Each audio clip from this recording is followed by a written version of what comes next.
want to point out is joining Splice next year. Of course, a great player in his own right. A huge amount of wins under his belt, but yeah, basically Splice is hoping that the addition of his sort of more aggressive voice in the team can make Splice a more aggressive team. I think management sort of felt they were a little bit too passive as a squad, so look forward to him in the LEC coming in soon. Pabu from OS, I actually ran into him Wednesday night at the pre-party. Yeah. He was talking about how he felt really fortunate to be here. It's like cool. He's been like he had played on NA like so many of the OS pros before OS had a server. Like he knows a lot of these people already coming in. It was like really cool to meet everyone. And he was talking to me about what he thought the 1v1 meta was going to be. Because he had a bunch of like prep champions, like, okay, if Hybridinger is meta, like here's my counter pick, like if something else meta, like here's what I'm gonna play. And he's like, all right, I have the read. We're playing freaking Ghost Phase Rush, he's actually up against Ghost Phase Rush Tom Kench, which I think is spicy. Yeah, I mean, there hasn't really been a meta that has carried over from too many games to another for him to play off. So he goes with the LeBlanc, a generalist, all-around assassin. Tierwolf here, as you said, moving to Splice, is taking up the mobility Tom Kench. We've seen this before. So that was actually last year even in All-Stars, just going for the all-in, stacking up the taste passive from Tom Kench, going for the stunts, going for the devour, and you cannot get away from the phase rush activation either. We'll see it's a little bit more tricky with LeBlanc, with distortion, with the root from your chain, as well as the passive going invisible herself. But I'm kind of rooting for the melees. Whenever we have melee picked in this mode, I always kind of side with them. I don't know actually off the top of my head. Can you cleanse out of Tom Kench W? I actually have no idea if you can. Out of his belly? An enemy. I don't think so. Okay. You can cleanse out the stun, but you can definitely cleanse the stun. Yeah. But I very much doubt you can just cleanse and pop out of his stomach like. Okay. Cut your way out of there. Yeah, I mean, it's a possibility though. It is. I'm trying to think of like a good movie reference, and I can't come up with one. We're not at 100%. Yeah. Twitch chat knows. Twitter knows. I'm not checking during the game. Now, one of the big things I really liked about All-Stars also, and you kind of touched on it with Tierwolf moving to Splice, is how so many of these big off-season roster moves were actually with All-Star players. Yeah. And them changing regions very shortly here. So this is a chance for them to kind of enter the new region with a little bit of extra hype if they can do well. Absolutely. Ooh, yeah, these are really good trades too. Just like QW auto is really easy. Oh, chain goes down. He missed an auto. I think he actually stuttered it or something, but now he's ignited. Tierwolf has to flash away, but that is almost certainly a forced recall. Like, you can't stay in lane like this. Double summoners blown, most of the health as well. And the minions dying to the tower here. This is a 4 CS Tom Kench. Yeah. And Tierwolf is staying so he can get XP, but keep in mind, Pabu is... Oh, he took 2 turret shots. Okay. He's still ahead, but yeah, QW auto will kill Tierwolf. Yeah, for sure. No great health will save you when you only have 125 base to work with. This is why I always root for the melees, Freak. It's a hard life. It is a hard life. He thought about buying boots, instead buy some potions, walk back to the lane now. A lot of XP lost, so 6 is certainly coming first for Pabu here. Yeah. Os will get maybe something on the board here. That'll be nice.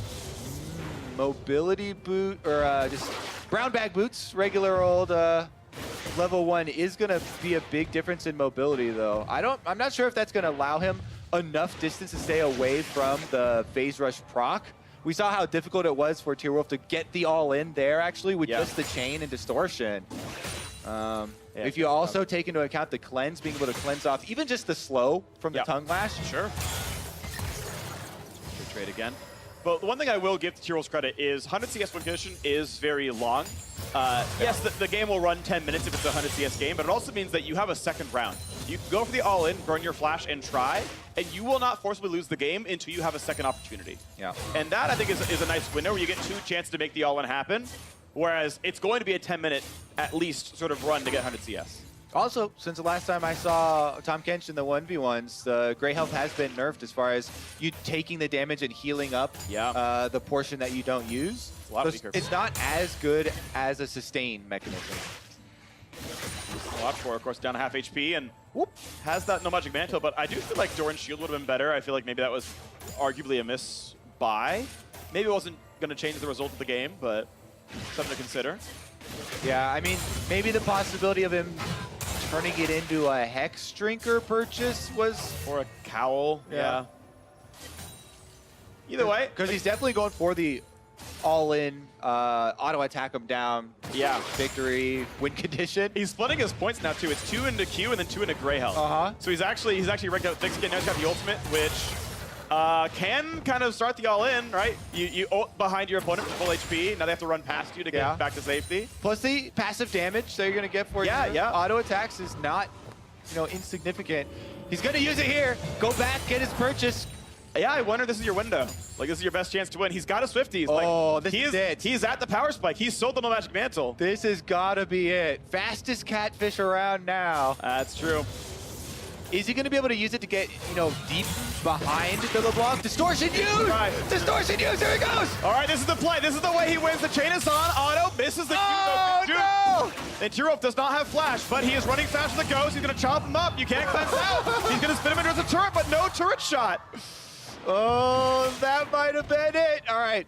He still has more chances. Yeah, he's got a lot of time. 100 CS is a long time, but that was the ghost used there for himself, as well as kind of the surprise factor. I really thought the best opening would be with the surprise factor of coming back right after Distortion had been used. It was a good play. But there was a big minion wave, and he wasn't able to keep LeBlanc pinned down. She's just so mobile. Yeah, not landing the tongue lash, and that is on Pabu as much as it is on Tierwolf. Like, that was a big difference. I think cleanse might have been up, so yes, if it hits, you still get away, but it's still damage. It's still an easier time into the W. Doesn't have to chase as far to get it. Like that's a big deal. All right, Pabu holding all the cards now. Almost 60 CS for himself. Has upgraded Sork Pen boots, so he can threaten the burst damage as well as having the extra mobility. Takes a turret shot for that trade, but I think still positive here for Pabu. Regen's coming up. Tongue Lash at rank 3, so the 2 in Grey Health is enough for Tierwolf. And we are now about 6 minion waves away, if perfect CS, from the game ending. So 3 minutes, if optimal CS. All right. That's the timer. Pabu, can he get all of the CS? Got the ranged minion. Yep. 6 more here. Melee number 1. This one named Johnny. Johnny Dong. All right, Mike. Mike's down 2. All right, this one's Ike. Ike is gonna live. He ignores Ike and goes for the harassment. I don't know if that's worth. I actually don't. I mean, I guess the more you harass Tierwolf, the less chance he has to all in you because he could just actually be killed. With Ignite backup, that's a possibility. Yeah, I think every opportunity whittling them down should be taken. Yeah. Okay. Also, that was nice. It's way cooler to win by killing them. So even if you gain your advantage. Oh, here we go. And Debbie's down for a few more seconds. Chain's gonna land. That's a good route. So now Tongue Lash, but I mean, okay, flash auto. That's ult. Oh, that would have been the slow into maybe a chomp, but of course no turret range. Well, he got the relic. Yep. Pabu's low on mana. Yeah, that's a big deal because if he stays in lane like this, like there's no way you auto enough like to harass this Tahm Kench out, and goes up in about 10 seconds, or maybe like 15, 20. So there is another chance in, but Tierwolf needs this wave to crash in the turret and reset back to him. You can never fight the LeBlanc under her turret.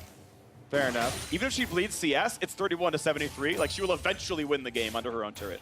Yeah, Pabu here doesn't even really feel the need to go replenish mana. You can just auto-attack minions, get the Doran's regen coming through. Yep. Wait it out. Tierwolf, you can't really threaten an all-in. There's no sustain, and he's sitting on the speed boots and a dagger. That is one of the most tragic inventories. That is really tragic. Check in on. Oh, Ignite is on. I think he popped Grey Health here. It actually blocks more damage, but he'll live. It's fine. I think it's one more reset, then you have to try one more time. He actually burned Ghost to get away. Yeah. And Pabu's 3 waves away. He's this plus 2 more waves if there's a cannon with perfect CS. Oh, now he's got a second dagger coming through, though, for quicker autos. That is 2 stabs. The fork and the other fork. Yeah. All right. I think multi-pronged assault here. Pabu gonna be able to collect both of the health relics as well and easily shove in the wave. So Tierwolf, he's only gonna get one more chance at it. Do his best, try and clear out these minions to open up some area to work with, and then just straight run at the LeBlanc. He has no extra summoner spells to surprise him with. Maybe Abyssal Voyage comes off in a couple seconds before the minions come through. Yeah, and he wants to be under his own turret. Like he actually would have preferred this wave did not reach the turret and stayed outside of range and just collected up and stayed around because he needs that runway to chase Pabu down. Again, it's only 2 to 3 waves left to last hit here. Pabu's getting decent enough CS. About 11 minutes in, this game is over. All right. Tierwolf looking for his opening. Cannon down. And this ult is without summoners. It's just the ult into just hoping he has the damage. So there's a chain, and Pabu's gonna push him away. This is good damage. Ult chain means a lot as well. This is a chunk of burst right now. Gray health on. That's gonna time out though, and I think he just has him, and that's it. Os on the board. Pabu knocks him down. Yeah. LeBlanc there, after he evades the first 2 all-ins, just holds so much more in inventory, so much easier for him to take him down, and Tahm Kench unable to make it happen. Yeah, and I actually know from talking to Pabu, like, he was hoping to go a bit far. Like, he knew his first 3 opponents. He's like, round 3 is Faker, like, round 2 is this guy. He was like, I know I have to play, like, maybe get 1 or 2, but it's going to get tough quickly. Yeah. So far, doing okay. He outplayed the Tahm Kench. Yeah, I mean, this replay is, we got to see a lot more of the work earlier on in the match. At this point, it's just hard. You know, Tierwolf there does a little wiggle. He's having fun at the end, knows that he's got very little chance. Yeah. Goes down to the double chain.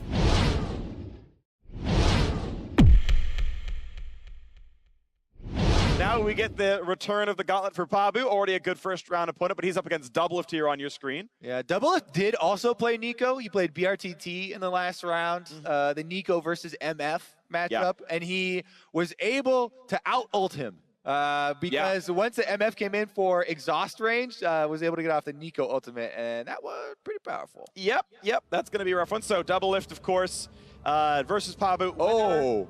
Okay. They've agreed to an Olaf 1v1 with snowballs. I love it. Both Conqueror, I assume they just sync up their runes when they're making the deal as well. A little bit of overheal makes sense. Do more damage when you're low health. I saw Doublelift did, I think, USA with his bans. I couldn't tell what Pabu was going for. There was like a Kale in there, and I just couldn't figure out what he was trying to spell. Man, maybe you got to pay a little more attention to I missed it. Scene or something. Yeah. Scorch actually coming in as well for the axes. A little bit more damage early on. You tag them, and this might be one that ends early. I mean, it's a double Olaf here with double snowballs. Okay, they got to go in. The first one to run away loses automatically because you'll just get Q chained.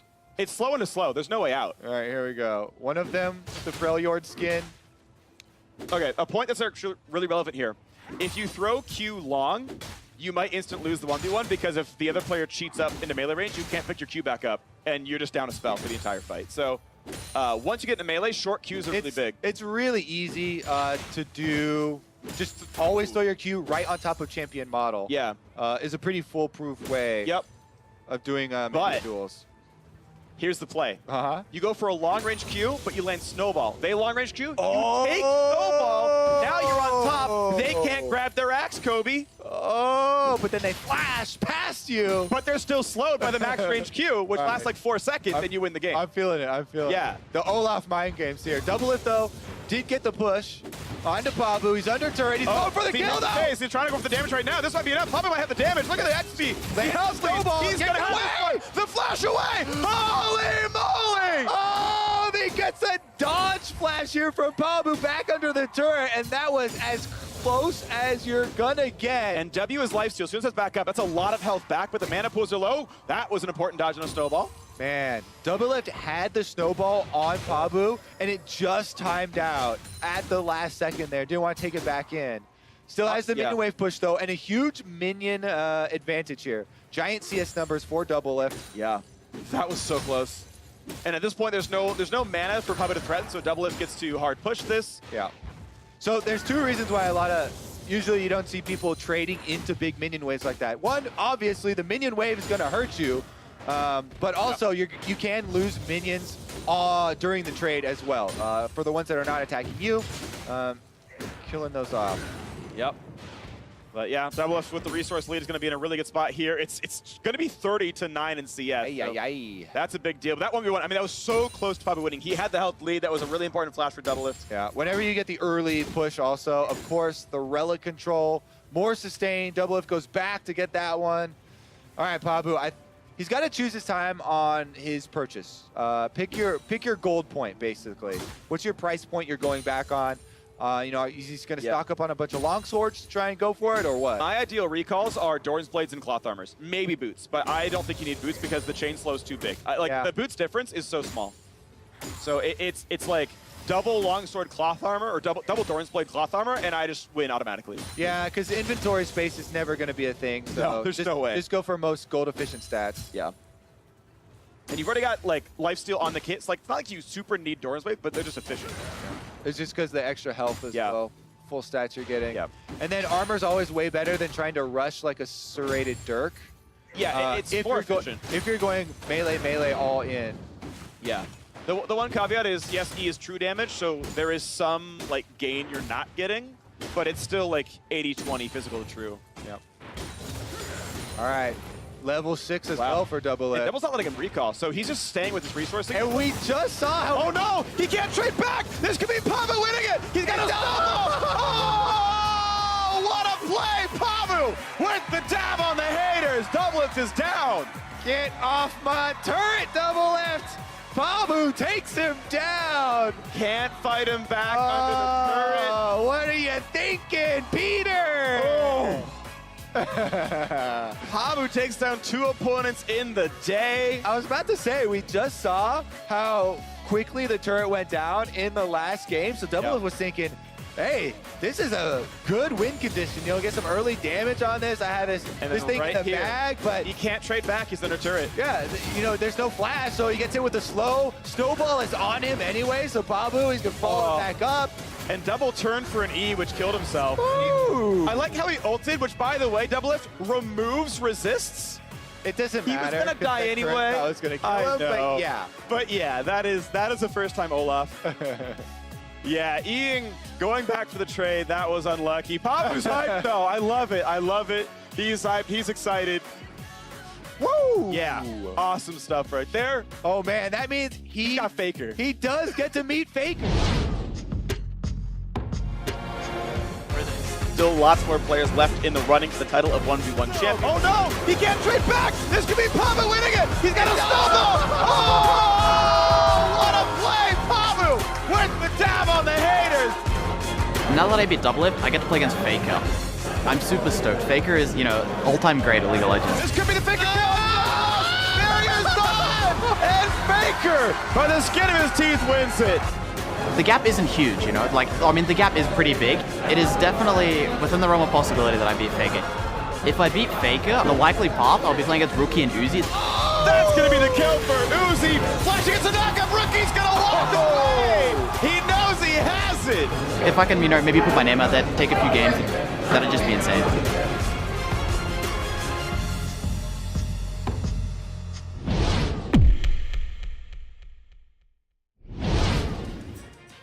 Welcome back to the 1v1 tournament here in Las Vegas, where our top 8 competitors will clash until only one is left standing at the end of the day. Man, it is so stacked, actually. Yeah. So, I mean, it makes sense, right? All stars and all the best players. All the best players got voted in, and the good ones won. But yeah, it's definitely looking good. Faker here, still in the tournament. I was sad last year when he got knocked out kind of early, you know, in one of the ones where they agreed to mirror match style. But he's definitely still fighting, and we'll take a look at his opponent as well. Yeah, it's going to be exciting. Just to give you the quick overview of the tournament structure, in the top 8 1v1, it's still best of 1, so 4 single games. Immediately following those 4 games, we will play the semifinals, which will be BO3. So we'll have 4 best of 1s into back-to-back best of 3s. Then we're going to have the China versus Korea show match. Then we will have the 1v1 final. So that is the run of show for the rest of All-Stars 2018. Faker and Pabu in the 1v1. He already took on Doublelift. Faker's next up. Yeah. I mean, and Pabu here with the blue hair that was just on your screen there, he's been kind of an underdog for the 1v1 tournaments, considering, you know, how famous a lot of the names in this tournament that have been going far are. But now he's up against Faker. One of his main goals here And we'll see if he can actually take him down, because he was one of the ones doing a lot of planning coming into this, right? Yeah. Coming up with, okay, if Heimerdinger is meta, then this is going to be my counter. Or, you know, if X champions are what we're going to expect, he has a lot of these counter initiatives. To be fair, I'm going to walk back what I said, because you're quoting me from yesterday. Really said, hey, how good do you think Mordekaiser is? And I was like, probably not very. He's like, but I think it's good in a Heimerdinger. I'm like, okay. And there's no Heimerdinger, so he's not playing Mordekaiser. I feel like that's what your story grew out of? More or less. But like, he was thinking of counter picks, but he more or less is like, hey man, what's it going? I'm from, oh, so cool. Like, I can tell from the accent. He's like, yeah, how good's Mordekaiser? And I'm like, probably not the right choice. Yeah, I think I concur on that one. Even his level 6 all-in's not even that strong. So we'll see though. Faker. I actually have been liking watching Faker at All-Stars. He's been more... You like watching Faker? Yeah. Oh, you hipster! I'm such a hipster. He's been very emotive, though, about how the game's been going. And this is going to be spicy. We saw, like, a chain of, like, Tom Kench and Pantheon 1v1s where, like, the aggro melee was, like, maybe getting in and doing stuff. So now Faker on this Cassio, pretty standard mage pick for him. But he's up against a Darius, which is going to be very spicy. I mean, I honestly think that's going to be really hard for the Darius. He does have Flash and Ghost, though. He's going to need all that mobility. Yeah. Because Faker here can obviously ground him, get extra speed with the poisons. Darius is going to have to choose the all-in very carefully, I believe. I mean, if you don't turn your back during Faker's ultimate, I feel like that's just a loss right there. So one thing I want to theory craft on the runes right here for this Darius is I actually don't like that he went coup de grace, which is bonus damage on low health, because he'll execute with the ult, which is already true damage and won't be multiplied. I would rather he take last stand, because he's going to be at 10% at some point in that fight, and having a big Q hit when he's super low is, I think, a bigger deal. Really minor point, but it's one thing I would like to see changed. Honestly, I think last stand is super underrated. Yeah, it is. Because it's actually a much bigger percentage increase in your damage. Yes, it's, you know, a harder, you know, or less wanted situation to be in. But one of you's got to get low. It's how the game flows, exactly. right? So you don't want to be the one making use of that rune in the first place by getting yourself super low. But if you can, then it has a big payout. It might. So here we are in this one. I think no one is surprised that Cassio is having a better early laning phase than Darius. Yeah. Also, blue side gets the first cannon for the decent cannon spawn. Right. So that always does help, but your point still stands. Cassiopeia poison spam as well as twin fangs coming out. But it's going to make it hard because he's guaranteed under turret, and then if he tries the last hit, he'll take probably 300 damage from a Cassiopeia trade, and if he goes for an all-in, he pulls two waves, so... he's checkmated for a while here. I think he can eventually wait. Again, 100 CS takes about 10 minutes, so he's got a lot of room to wait around.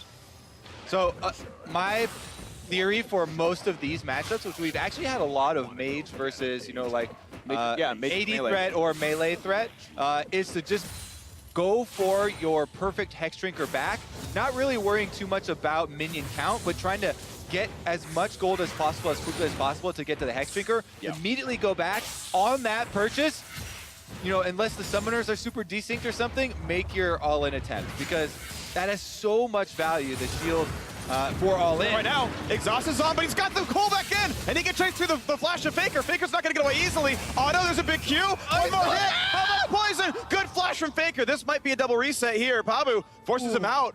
Both summoners out. Okay. Now, he has a bit of a health lead, clearing out some of the minions here, but Faker returning. There's no other gap closers for Darius with both summoners down. Yeah.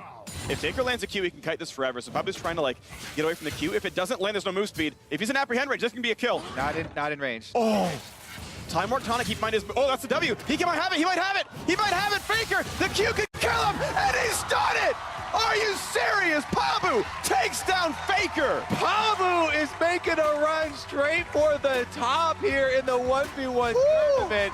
Faker went back close to the brush. After the apprehend missed, he thought he was all good, but he get back into that melee range. It's extended there for the snare. That face is exactly the face I think every player in his situation has to feel where you're like, I just solo killed Faker. And everyone saw it. All right, let's take another look so people can remember this one for Pabu. This is the second all-in, because the first one used both summoners. There, he retreats into the bush, but immediately goes offensive with his positioning. Faker thought he was going to run away through the poison long, as well as getting too close to the brush. And he takes his opening. I like that Bang like hand him around like, what? Yeah. Faker lost? Good thing I left this guy's team. Holy moly. Oh. That is quarterfinals over, so we are right away into the semis. We move on to best of 3, the top 4 in the tournament. It's gonna be super exciting. Here we go on the screen. Our top 4, Uzi versus Caps, but up first is Pabu from OS versus Rookie. Yeah, Pabu going really deep here in the 1v1. But now, as you said, we're in the best of 3 situation. I'm going to be curious if Rookie continues his trend of using a different champion every time. In addition, in these best of 3 matches, then he's going to have to get pretty creative pretty early on here. At a certain point, you do run out of new things you could possibly play, but you know, there's more than 140 games. That's a very long bracket. Not all of them are that great for 1v1s, but definitely agree. True. The options are there. But they've done what they could. So we'll see what comes through into this one. Best of 3. We have not seen, it from the top 8 onwards, any handshake matchups. We've had a Nico mirror, but that seemed to be them intentionally just like, well, this is the best champion I have in my pool ready to go. Like, we haven't seen any troll ban games, so. Oh, you're thinking they didn't agree to that early on? I think it was they both put in 3 bans, said, okay, my 4th pick is Nico here. I think the one clue that would support your argument would be slightly different runes. Because usually when they decide ahead of time, they match up everything, runes and summoner spells and the like. So I'll back you up, Freak, with a little bit of detective work. All right, these players far apart, by the way, not adjacent. Sleet's like 1 and 4 over here. As we get deeper into the tournament, the More competition stiffens. You get a little bit more cold. All right, and we are back in with Champion Select now because we're into the serious mode where we need to see what they ban, what they get rid of. Okay, pretty realistic bans here. With the Forgotten Jace coming you see out. that Darius ban, it took down Faker, he knows. Yeah, he does not want to see that one coming. Maybe something like the Cassiopeia is floating around then. Mord versus Heimer, I want it. We can circle it all the way back to what Pabu brought in on Wednesday. Okay. Mord versus Heimer. The problem is, you have to choose that blind, right? So you just have to guess what they're using. Or you talk about it. You're like, hey, let's play Mord versus Heimer. And he's like, okay. Why this? Trust me. I mean, that's a good way to settle arguments, right? Very famously, Froggen had the Karthus versus, what was it, Kassadin argument? Or either that or LeBlanc. It was one of the two as far as those AP assassins. Yeah, I think it might have been Karthus LeBlanc, Really, saying that Karthus wins it. Yeah, really big over Twitter. The majority of mid laners are like, oh yeah, for sure the LeBlanc smashes, LeBlanc side smashes, but Froggen stood tall with the Karthus side, and that would be a good way to prove your point in the All-Stars going on. Well, looks like we're going to see more all-in from Pabu, but Rookie is back on Assassin as well, so Olaf versus Akali.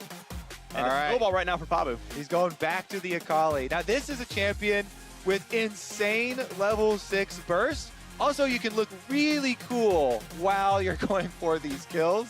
And honestly, I think that Pabu might want to take it before the level 6 then, because Akali gets tremendous burst damage at level 6. Olaf doesn't really get 20 armor and doesn't alarm. really, and then even if he pops it gets negative, right? Because it's going to take it back off. Away, so I honestly think that he is going to try and push this before level 6 to have his best chance. Yeah, the big inflection point I see is the Twilight Shroud from Akali.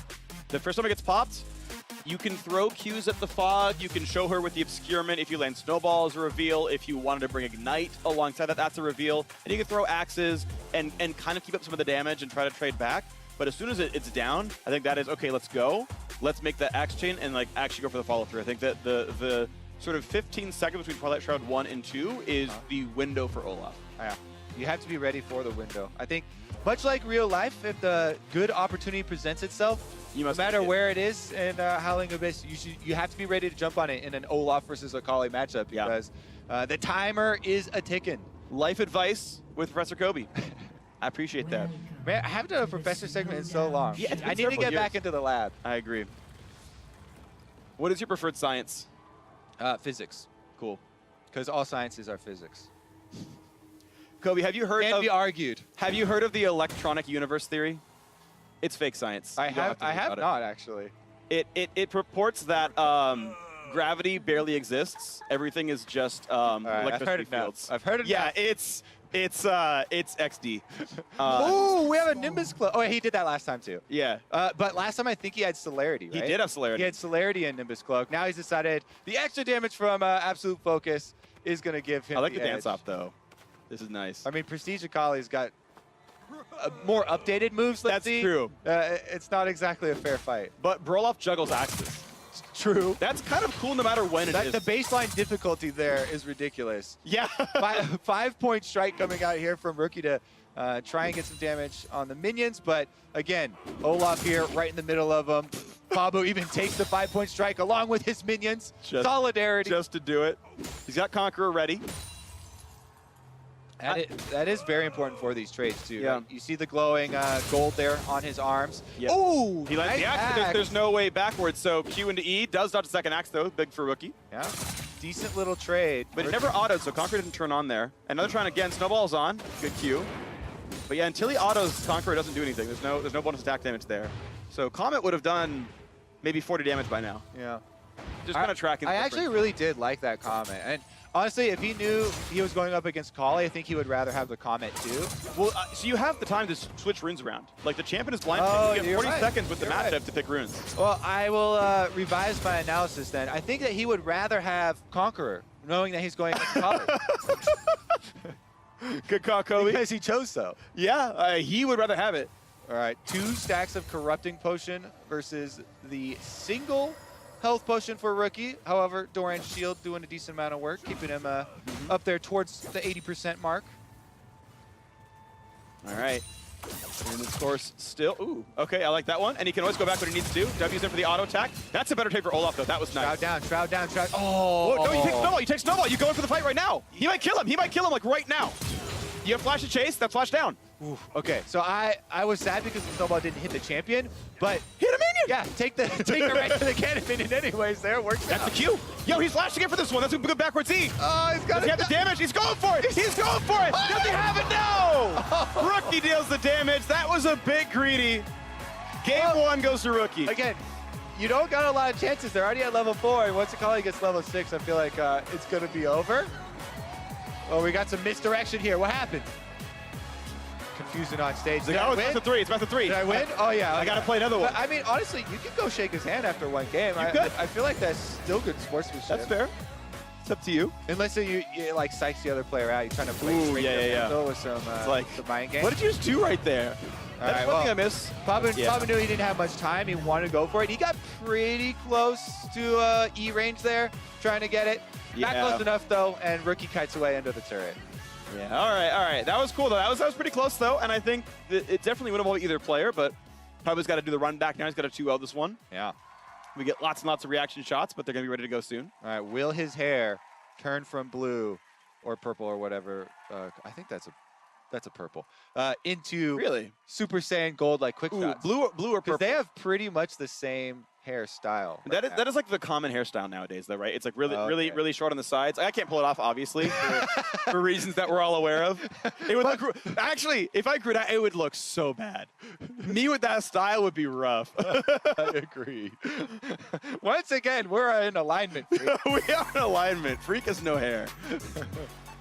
Pabu, meanwhile, setting up. All right, back against the wall. What's going to be the #1 secret strat? I need to cut you off real quick, Kobe. You see that the stage picture there for Pabu? Okay. That is blue. Fair. Like maybe the end accent is a bit purple, like towards the end. The lights make it really hard to determine the color as well. Yeah. So let's move on. But I mean, we're saying blue, so I win that argument. All right. Look at the bands right here. These look like the same 3 bands for Pabu. All right. Rookie actually winning his own Akali. Yeah, and he wants the Aurelia. Oh. Yeah, so Pabu's reaching deep into the history of the 1v1 tournament here if he locks this Caitlyn in. Because Caitlyn, probably the most successful over the course of 1v1 history as far as the strategy here with the long range. Okay, so thoughts here. Pabu knows that the Aurelia ban was dropped for Akali. So we should, I think there's a really good chance Aurelia was the pick. And so it's not as blind pick. You have an expected counter pick here into Aurelia. That's with me knowing he's picked it, but I think that's a reasonable thought. Thinking about this, though, Aurelia did get nerfed last patch. The W has a longer cooldown, and gives you less damage reduction. reduction. So that is also doesn't give you a stack of your passive for free anymore. on casting it. Yeah. So you still need to focus on queuing minions when you're going for your all-in, because the passive is so important. It is. So this is going to be interesting. Caitlyn versus Aurelia. We know Rookie's Aurelia is super good. Pabu is not a Caitlyn player. He's a top laner. I mean, have you gone through his op.gg? I haven't, but I'm willing to expect that's not in his competitive I think repertoire. that's a good percentage bet. Yeah, I would take that bet for most people. All right. Honestly, let's see. If the Caitlyn consistently traps close to her own feet and is just constantly, looking for the Q ins from Rookie, Yeah. I feel like Pabu has a good chance at evening this up 1-to-1. Then again, Rookie on an assassin, typically mid lane champion, has been successful 100% of the time. Yes. In 1v1 tournament. It's been good for him. And at 6, and we know this matchup will last longer than the first 6 levels. You can't win by CS before level 6. That all-in is scary, and Rookie can make that happen. So Grasp, Demolish, Bone Plating, and Unflinching. So he has Tenacity when he pops Summoner spells to get out of the stuns. Yeah, also could stack it up there. And Tenacity, important versus Aurelia here. Yep. Obviously going to have to deal with at least one stun. Minions have spawned. And, yep, standard there for Plating and Shield Rookie Bash. as well. Shield Bash. I mean, it fights against things that are almost unusable in that tree. Yeah. Demolish is not going to happen for Aurelia. Yeah. I mean, fair enough. But, I mean, I forget what second win fights, but, like, Overgrowth is also bonus health. Yeah. Arguably, Shield So Bash is... the thing is, that's not his main stat tree, so you can go down to a different one. You don't have to take one from that line that fights with Shield Bash. He did all of it just to take Bone Plating, basically. Yeah. Which, to be fair, is a good rune. But it's useless against Poke. It turns on when you take the first hit, so you have to take a second hit for the Bone Plating to do anything. As expected, Caitlyn getting the early push here on the minions. Same deal with Summoner's Rift as well. Yep. And again, even we have moved on to the semifinal, so we can reiterate the Caitlyn Grasp meta that has emerged. Right, It's just a 1v1 thing. It's a solo queue thing as well. Super common. Actually across most ELOs now, just because of the laning prowess that she does bring. So much sustain and continuing to stack up that health. Very good versus Aurelia. Yeah, actually, the more he can get that 3 health at a time or so against Rookie, the better chance he has of not getting killed at level 6. So Rookie needs to kind of consider that he's occasionally giving away more than just a bit of health. He's actually giving away a chance at a win condition, as little as it would be. He needs to stay in range for the Demolish to trigger, actually. I think it's worth Pabu actually going in for the greed there and doing that, but nice stun. I don't think he's followed up on this. Yeah, I think early on you can definitely... Okay. Oh, he has a minute to go back to. And Q's still up, so he has still the mobility, but yeah. Did get the mark on him. But yeah, I think early on it is worth it to stick around in range for the Demolish tick. Since we've seen the turrets on Howling Abyss are really, really easy to take down. If you force a bad recall later in the game and you got an early Demolish off, you can just win the game straight up. Yeah. With Demolish #2 and trying to push with a wave. Yeah, I really wonder what the optimal strategy sort of input for Pabu is, because obviously you want CS for item. Getting yourself some armor against Aurelia is a big deal. This is really good. That was really nice. Everything that's there. Yeah. We got the net as well as the stun. But what I'm kind of curious about is under turret like this, is it worth pushing back Rookie and denying CS? Oh, he doesn't get... Or is it worth getting 200 damage on the turret and saying, I won't win by 100 CS, but I might win by first turret. Your timer is now shorter, right? And it means you give up harass. It means you do less damage and push Rookie off the wave less often. But it means you shorten the game timer. Yeah, I stand with the Demolish. But look what he's doing. What he was doing with his traps as well. He's using the traps offensively to try and zone Rookie off of CS, individual CS. So it's very clearly, trying to speed that up as quickly as possible and force Rookie's hand. Here we go, stun lands so he can get the relic. He should have committed just grabbing the relic right there. But now this is going to be the fight. This is going to be exhaust on, and honestly, pretty solid. Rookie baits out the summoner and gets away. Yeah, Aurelia is so good at baiting out summoner spells. With the extra mobility from queuing back the low health minions there, and the time you can sit the exhaust in your Defiance. Yeah. Pabu can feel really comfortable now, though. Rookie is basically out of mana. There is 0 chance he can get a stun out. He has a Q, but you don't get mana back on Irelia Q anymore. So even if she resets to a minion, there's no fight to have against the Caitlyn. So this is Pabu in full control, auto-attacking from this kind of range. He's got the wave in front of him as well. Like, these should be pretty easy auto-attacks. Rookie playing right now, he's just trying to get enough money for his purchase. You get your level 6, you purchase, and try and come back to use your combo because this exhaust window is huge. It's perfectly set up. Once you have access to the level 6 burst, it's just a regular Caitlyn with flash. I think Pabu's playing too safe. Like, the full combo for Rookie costs like 190 mana or so. Right? He went for a flash ult, but there's no ult. There's no chance Rookie wins a fight like that. And Pabu gets to keep playing up right there, so Rookie has to eventually take a bad recall. He's down CS by 13. Pabu can play up in his face because Irelia has no mana and has to burn through 200 mana to kill Caitlyn. Well, in the world we live in right now, Irelia is looking at a summonerless Caitlyn right down the lane and still has access to the ultimate. Now the Sheen burst damage, he's definitely looking for that all-in. Yeah. More opportunities to all-in, 10 CDR, 250 more mana to burn through for these fights. This is good. Now, the minion wave pushing away from Rookie, so Pabu can literally stand at his turret, not expose himself to that all-in at all. And I don't think there's any chance that Rookie's going to be able to pull that off under turret. He should steal the health relic, and he's not doing it. This could be But stun. he's out. Yeah, but he gives Rookie the chance to get a little bit more health and mana. That's, I mean, really minor misplay, but it still adds up, I feel like. This is just Rookie taking CS. Nice trap. Oh, it's going to be under turret. He's going to try right now. Ignite is on. He's on the wrong side, but he gets the stun. Oh, the turret trap came in time. And another turret dive. One more. Oh, my goodness. Pabu does even it up. We're going to a game 3. Wow, that was intense. The nerves on Pabu as well. He actually walked into the side of the Irelia ult. He wanted to kite away, not get shot. Took a bit more damage there, but this was the fight. This is hype. This is Rookie going for the turret dive. He's like, oh, what? You're going to trap me off?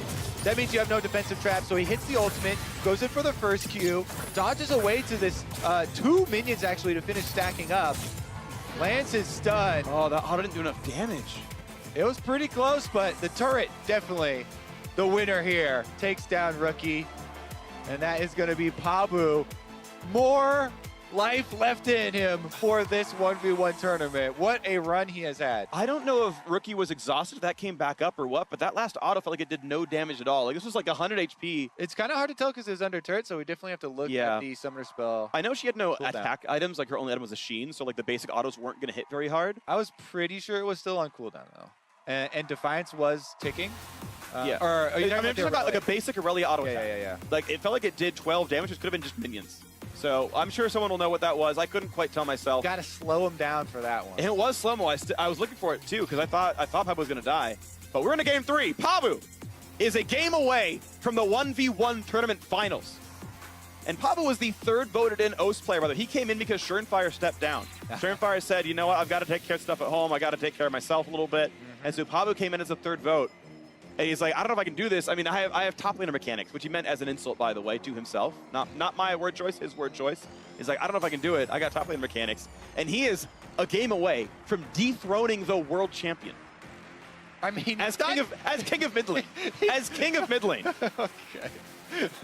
We're going hype, Kobe. You don't get to take away the world champion ship from one of the players by winning the 1v1 tournament, but Hovering Fiora, that's the top lane champion. That's some top lane mechanics, freak. That's some top lane mechanics. You press Q and it auto-targets an enemy for you.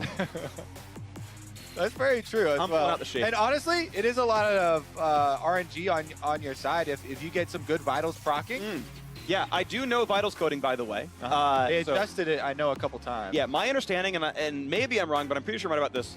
Basically, there's a good and a bad spawn. A good spawn is bottom and left, if considering he's blue team, and bad spawn is top and right, and it will alternate back and forth. So you'll get one of the good sides and one of the bad sides, and one of the good sides and one of the bad sides. And so it's up to Rookie to kite away for 10 seconds when it's on the bad side. So what you're telling me, yeah, every single person that loses lane to Fiora and blames bad vital spawns, using it as a crutch? Yes. Okay. There is some minor points, because if it's like top versus right, like based on where you are in the lane, that can be harder to achieve. Like, I understand the differences. Yeah, because I feel like top, especially if you're in top lane, sometimes you can try and hug close to the wall or something. But by and large, Yeah. it's reasonably fair. Trying to get Freak into some stronger, more outlandish statements Yeah. than he already spouts himself. Fiora is, which is already a hole I dig myself into frequently.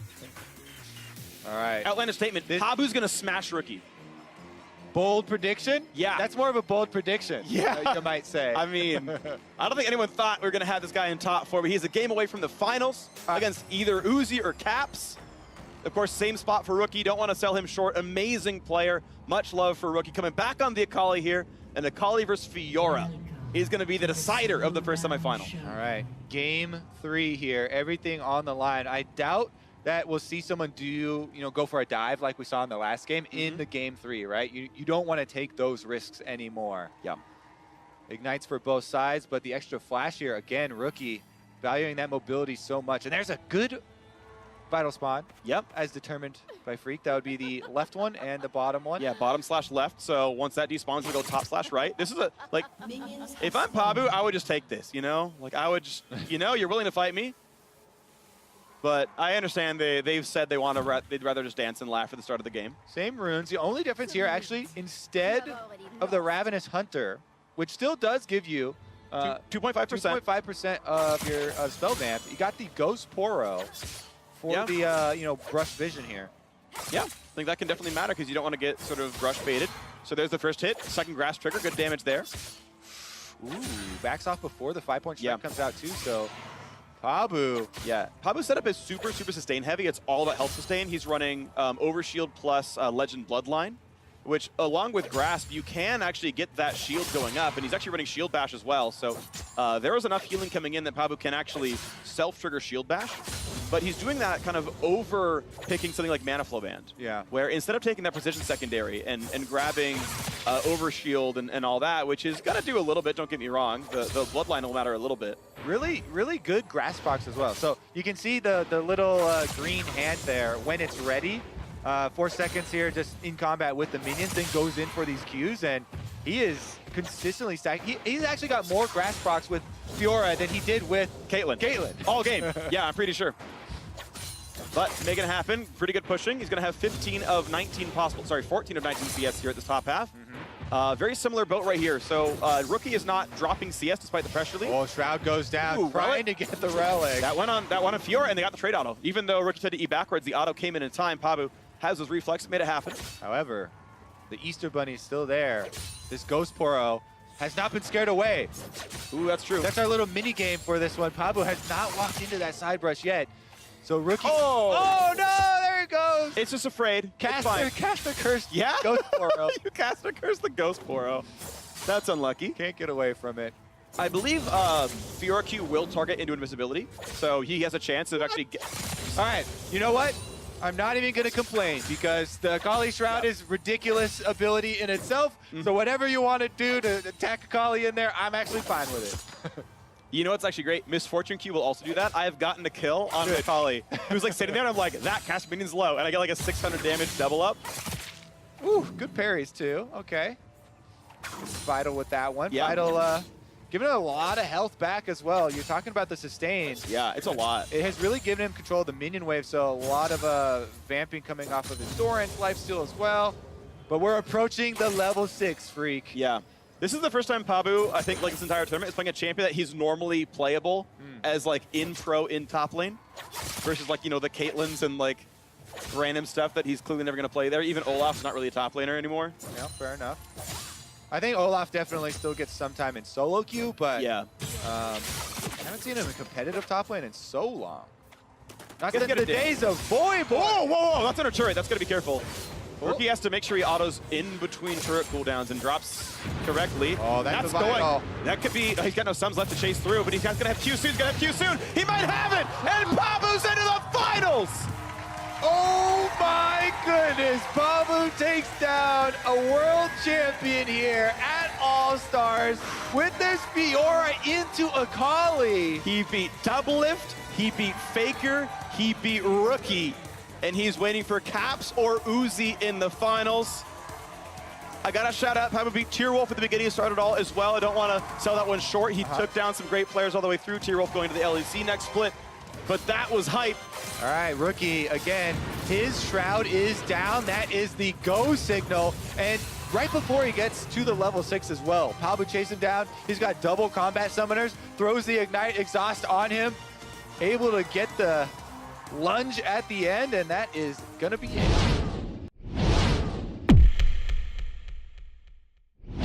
This year, some of the best players in the world shed all they knew about jungle paths, team fighting, and sneaky calls to compete on Howling Abyss, where only the fastest fingers come out on top. From 32 competitors, only 2 remain with 2 kills separating them from the title. So without further ado, let's meet our finalists! First up, from nobody knowing his name to dabbing on Doublelift and taking out Faker and Rookie, the People's Champion, the pride of the OPL, it's Pabu!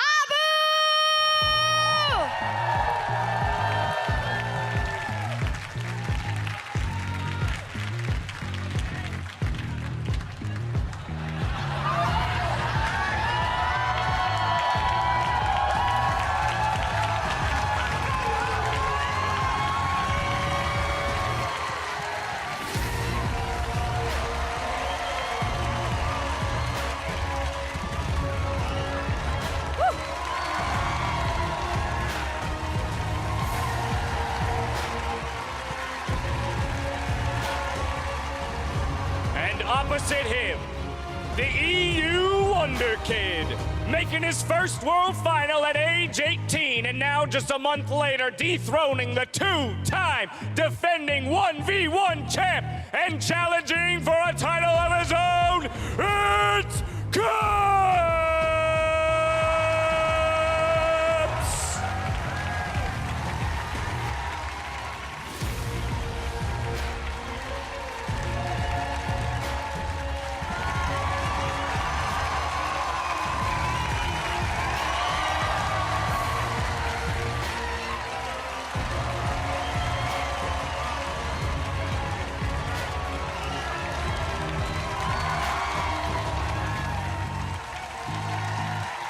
Well, the stage is set. Yeah. So would you like to? No, I think you should. No, really. Should I? Maybe you No, should. No. Well, Should we do it together? let's do that. Okay, let's go. Let the battle begin!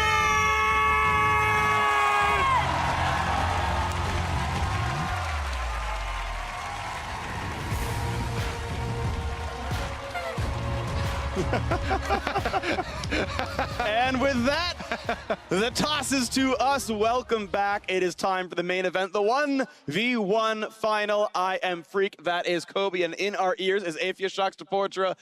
Maybe for that trio cast. Thanks for the apology. I appreciate you. Jinx! We did it. We also can say things together. Honestly, though, that was such a cool intro for these guys. Both of them are still so young. Yeah. And this has got to be, you know, these are moments that you dream about. Actually lying in bed at night, you know, 1v1 All-Star Finals. Absolutely. The pressure is on here, and the bans are coming out.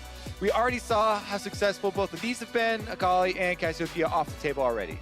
And so this is going to be interesting. Caps, we heard from his interview, he was researching. He knew that Uzi was playing without Flash. He knew he could play an all-in champion, and if he got into melee, he would be able to get those kills. So he was doing prep work. He knew what the kinds of matchups were going to be and played around them, and hasn't dropped a single game so far. And none of them, I feel like, have even been close. He's always been, obviously, the winner here. Well, so the research turned out to be a Pantheon and Akali ban. Pabu has not played Pantheon or Akali yet. Sure. So maybe these are predictive new possibilities. Caitlyn, he has played. And that is definitely going to hit home. But again, the Fiora that we saw him on most recently is what he's known for in the OPL. Yep. And was probably his most stylish victory. So maybe he'll lock it in again here. The double combat summoners is what he used last time, going for the all-in, ignite, exhaust, grabbing that, hitting the vitals. And if he's up against something like an Orianna, you should be able to always riposte Shockwaves. So that is certainly very powerful. And oh, look at this, Caps bringing back the Vayne. I believe he is the famous mid Vayne as well from LEC. I guess EULCS technically when he played it. Incoming LEC. So Vayne Fiora Has been played top lane at some point, I assume. Oh yeah, for sure. Probably never been played mid. For sure, solo queue. Yeah, for sure in solo queue. I mean, some Fioras have been played mid, not too much recently. Even in pro play, we had some Fioras mid. He did it in the LCS. Vayne versus Fiora is super interesting, though. Trying to tumble out, dodge the riposte, trying to get your condemns down on the lunges. Protect your vitals is always such a cool mini game as well. If you're able to riposte condemn, it's going to be a stun, and you're almost certainly in range of it. So if the prediction lands and Pabu gets a riposte stun, he probably gets the kill. If he's late, he's going to be disengaged. Caps can keep using the range. Like, I expect the Fiora to be poked out, but anytime Vayne is in auto attack range, she should be within lunge range as well. So we might see a trade of blows. The problem is, though, there's no good way out for Fiora if she's not willing to all in. You're going to get run down by Vayne triggering Silver Bolts. I'm pretty sure he's willing to all in. The man's taking Exhaust and Ignite, or at least he did last time. It just depends when, right? Because you can, like, riposte, sorry, not riposte, but lunge's cooldown is longer than tumble. So there is going to be situations where Pabu can't keep up with Caps. He's going to have more move speed than him. He's going to have more tumbles, more dashes. So I think this matchup is tenuous. I think it comes down to some of the crowd control. Yeah, I mean, if you miss a lunge as well, then the cooldown is huge. You're not going to get it back at all, and that's pretty much the big outplay for me. That's what I was talking about, condemning the lunges. Here we go, though. Does touch that one. Wow, and he's doing lethal tempo as well, so it's really high damage here for Caps. And there's actually a lunge down, so he's going to go back for the Vita, but doesn't get it. He's going to do it win. He's got double suns, keep in mind on both sides here. There's heal down, there's exhaust. And he can get chased, though. He can get chased, and he has flash. This could be a kill right away. Ignite to outplay it. He's got to find a vital. He's got to find the damage. Pabu needs one hit, and he's going to happen before minions even spawn. The Q came back up just in time to finish the game. And just like that, game number 1 is over before it even gets started. Kobe, on the first day, we were worried too many 1v1s would come down to 100 CS. This one came down to 0. So, like we were talking about, the lunge hits, that means he can keep up the chase here, but that lunge into the wall means Caps knows there's a huge cooldown. I'm going to keep up this chase no matter what. Going in and out of the brush here for Pabu, he's trying to gain some distance. The tumble backwards during the exhaust means that Caps has to face check here. He flashes in, and even with the sweeper going, he can't get the damage out in time. Lunge comes back up, and Pabu is on the board. The sustain mattered a lot. It's match point already. It's match point already. Second win plus Revitalize was a lot of health coming back in. Obviously chucked the potion, had the Dorn shield in there as well. He probably regened 150 health over maybe like 6 seconds during that chase. Like, he was an auto or two from dead. Rune choice mattered a lot there. That gave him a lot more health than Caps's Taste of Blood and Ghost Poro did. That secondary rune tree was the difference in the mechanics of how that fight played out. Look at him. He's entering a state of zen now after that extremely crazy game number 1. Are you, for game number 2, you think Caps is coming back? Are you going with the people's champion, as Shock steamed him? I think we're going to game 3. I think we're going to game 3, honestly. Look, there's 2 things I've seen watching esports, specifically in North America, is anytime there is an underdog versus a favorite, the North American, and NA is not in this battle anymore because why would they in the final? The North American crowd gets behind the underdog. So they cheered for Taipei Assassins back in Season 2 when they took down Azubu Frost. That was a huge deal. I remember them getting called the Taipei Americans just because the NA crowd back in LA was hoping they would win. At this point, it's like, Caps, you took us out of the finals. You yourself on Fnatic took Cloud9 out. So I know the NA crowd is behind Pabu here, hoping to knock down Caps a little peg. So I understand the audience is behind the Oceanic top laner. But Caps, I think, pulls back this one. All right, Ban's already out and hovers on Nico. Are we going to get another Nico? This would be Caps' 3rd Nico pick of the tournament. Started out really early on with it and has quickly gained mastery. Ooh, and Aurelia is going to be locked in here. So it is going to be another aggro champion. Pabu's going to be pushed back by the wave clear of Caps. Definitely within the top lane pool. We were talking about Pabu, and the Fiora and Darius were the only super true top lane champion. He's got an upside down keyboard. Oh wait, no, that's Caps. Never mind. Sorry, that was a bad joke. The first shot, keyboard's upside down. I was really confused. It's like there's no that's really the keyboard. And then I realized it's the camera shot. All right, I ruined everything. Pabu gives you a double thumbs up. I don't think you could ruin it. Ooh, look at that. Look at that blue smolder. steel. It's a blue steel Oh from my Pabu. gosh. Can he turn left, though? That's the question. Don't think he's going to have to here. He can get up out 2-0. of his chair. 2-0. He's calling the shots. Very confident in his Aurelia play. We saw Rookie go for the tower dive on Aurelia. Didn't turn out so well. It was very close, though. Getting to level 6 is, of course, what you're looking for the all-in potential. A bunch of side drinkers here on the water as well. Pretty good technique. Yep. Nobody's spilling on themselves. You don't really need the microphone. You're in a 1v1 where your only comms are your opponent. Like, you could just move it and go for the more, standard drink, but... Or you could have confidence in your own abilities. Yeah. Is necessary in a 1v1 environment, Freak. Sure. All right, so Pabu. Now keep in mind, Aurelia Q does heal you, so there is some merit to overshield. If he's at full HP, Q will give him a little bit extra there. And the Biscuit's Time Warp. I still really, really prefer the Resolve secondary, but maybe there is a lot of benefit Yeah, I in mean, getting the Biscuits. I mean, Biscuits are burst sustain when you've got this, like a burst heal when you've got Time Warp Tonic, so I do get that is some extra sort of in combat, like really meaty durability. also, Aurelia definitely does rely on her mana resource as well. So, I mean, Domination Second is super good for health sustain, but definitely going to need the extra mana for trades. Caps, though, on the Nico, should be able to get the early push on these minions after forcing Pabu back to base. And I think I do like him going for this Nimbus Cloak on Yeah, I think Nico, actually, because the R, you're going to get in the ring. yeah, every Nico that I've seen has taken it for better R placement. I think it's 100% necessary on Summoner's Rift, and also a pretty good choice here for 1v1. And of course, we'll see if it gets that far. We've had a lot of very explosive games where level 6 number comes in. And it's Corrupting Potion versus that Doran's Ring 2 pots here. We already saw the runes and fairly standard stuff with Inspiration Secondary. Caps did miss 1 CS, I believe, but he's still okay. Should be just a little bit of farming here for the level 1. Caps gets early level 2. Does he go for a snare? Ignites that stun. Ooh. Because he was 4-stacked on the Q right then, so that could have been decent damage.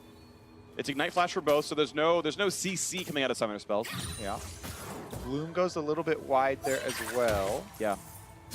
I think them having Flash does favor the Nico, because you can jump, let's say, over the R wall or get out of an E stun. I think there's a lot of good usability there. Ooh. That was the real one. Yeah. He didn't necessarily know. Ignite side, he's going for it right away! He's going right away! He's going to the turret! Oh, it's so close, but it's Caps who pulls it back! Oh my goodness, one more tick and he goes down. That is confidence. Another one auto away. Another Aurelia, another failed dive. Yeah. Oh my goodness, so close there. Pabu, let's take another look at it starting, Freak. So he goes right in, he finds the stun, doesn't realize it's the real one until later on. Oh no, he finds the auto. So he is vaguely aware that it could be that. And he's like, yeah, you know, I got this, has the reset. He goes to stack up the passive. Flash answers here, gets his auto off, but has nothing left. There's no more Qs. He used all the resets, and Caps just barely under the turret finds the answer. And the only games Pabu has actually lost have been in turret dives under that turret. Going in and being an auto attack or a Q away from getting that kill, just narrow margins there. But it means Caps pulls it back, and now we have a final game. One last battle on Murder Bridge to decide, is it Caps or Pabu who takes that Ice Lodge Draven Axe as the trophy? All right, game number 1, we got to level 1. Game number 2, we got to level 2. Maybe, I don't think anyone hit level 3, so. I don't think so. Maybe this game, we could get to level 3 before it comes to a climactic finish here at All-Stars in Vegas. Oh, man. We have had such a crazy tournament leading up to this one. Seriously. Big display from both of these guys. Getting past multiple world champions. And now there's only one left. All right, what the ban's going to be? Are they going to let Aurelia through once again? I think you actually just do. Yeah. I didn't write down the ban from last time. I think it was, Urgot was the same. I think they had the same bands all the way through on both the first 2 games. I love, by the way, that Champs Like music is Silver Scrapes. I think it's very fitting for the final game of All-Stars. Another Pantheon ban. So this is just a blocker ban from Caps over and over, even though Pabu has not used it. I think Westor was the only one to actually use Pantheon. He got a bunch of regeneration. Yeah. With the but he was getting out-farmed, and he couldn't He only had dive. one longsword, so he didn't have a lot of damage behind the kill threat or the all-ins. Yeah. All right. Gets rid of the Fiora. Yeah. That's fair. Yeah, Cassio, Urgot, Jace, I feel like we're all bands that Pabu's used before, at least in game 1. Yeah, fair enough. Does Caps respect Aurelia? Actually, I think it's a decent chance we have Aurelia mirror here. I think Caps would happily take that gauntlet. And I feel like Pabu would pick it up as well. Akali's in the air as well. I kind of want to see some more Akali. That's actually pretty tight, too. Puts a lot of pressure around that level 6. What do we have? No Darius, which means he's willing to go melee. That was used by Pabu, round 3. I think Caps is going to play something melee because of the Darius ban. Oh, is he running it back? I think he was willing to play Aurelia here. If he blind picks the Lissandra into Aurelia? But see, I don't think you'd pick Liss if you were going to ban Darius. Like, I think you'd let him, you'd hope play the champion, then play Liss into it, right? Like, you pick something that you would expect to lose to Darius, which is why I think he's going melee. He was because he was hovering Liss every game in the semifinals, so I feel like he's doing it. Fair enough. But maybe I'm wrong. He's definitely contemplating right now. Yeah. You can see the furrowed brow. The cogs turning. Oh. Yeah, I think this is the matchup. Aurelia's locked in. Oh. The last minute flop. Okay. Just like Nico's the chip for him. Once again, we're going to have a Nico and an Aurelia in here. Are we going to get to level 3, Freak? I think we are. I think Pabu knows the only way he's lost this entire tournament here was a little bit too overzealous on the tower dives. I think he actually pulls it back. The question is, does he pull it too far? Because this is a matchup where you have to find an all-in. You can't be too passive or you will automatically lose. Yeah, I mean, as much as everyone's having fun at All-Stars, this is the very last game. Yeah. Of all of 2018 All-Stars here. Yeah. All or nothing. So, the nerves might get you. You might be a little bit more cautious in the opening. Mm-hmm. We'll see, though. These guys have not shown it so far.